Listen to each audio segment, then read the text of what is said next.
Every time I pulled the hacksaw 20 times, I had to stop, carefully listening for any sounds around. If the guards catch us, our escape plan is over, and we might lose our lives. The fence was made of metal, so it wasn't something we could cut through quickly.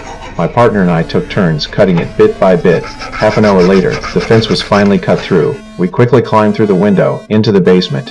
We thought we'd find an exit, but after circling around, we realized all the iron doors were locked tight. At a loss, I decided to restore the fence to its original state. That's when I spotted a pile of discarded windows. The metal bolts could be cut off to make a key. I barely got 2 cuts in when I heard footsteps. 2 guards quietly entered, planning to smoke in the basement. They never expected us, hiding in the corner. We cleverly avoided them, but before we could catch our breath, the guards came back.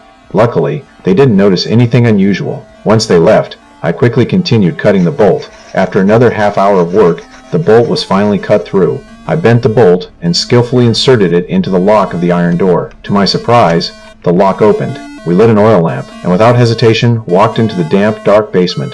The light was faint, but enough to guide our way. Then, we were thrilled to find that all the locks here were the same. With the help of the bolt, we quickly found our target, the iron door leading to the city's sewer system.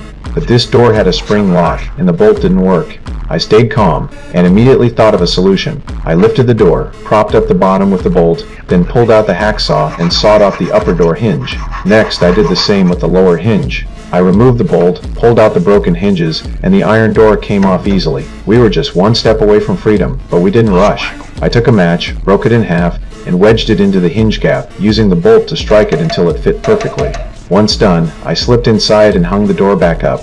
Not only had we removed the iron door, but we also cleverly disguised the scene, making it hard for the guards to notice.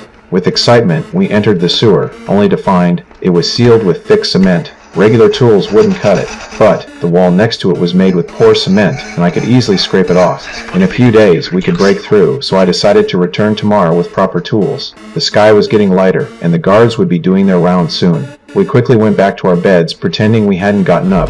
Thankfully, the guards didn't suspect anything. This made me realize something. We didn't bring a watch, so we had no idea of the time. If we had been just 10 seconds later, we would have been exposed. To avoid this in the future, we needed a timer. Charlie took the opportunity of seeing the doctor and stole 2 glass bottles. Then, when the guards weren't looking, he grabbed 2 handfuls of sand and stuffed them in his pockets. Though he knew we'd be searched each time, he still took the risk. Pourquoi tu brûles du sable? C'est pour écœurer les gamelles. Y a pas de mal à ça.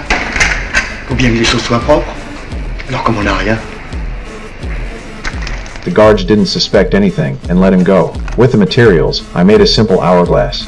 After testing it, I found that each full cycle was about half an hour. Now, we could roughly keep track of time.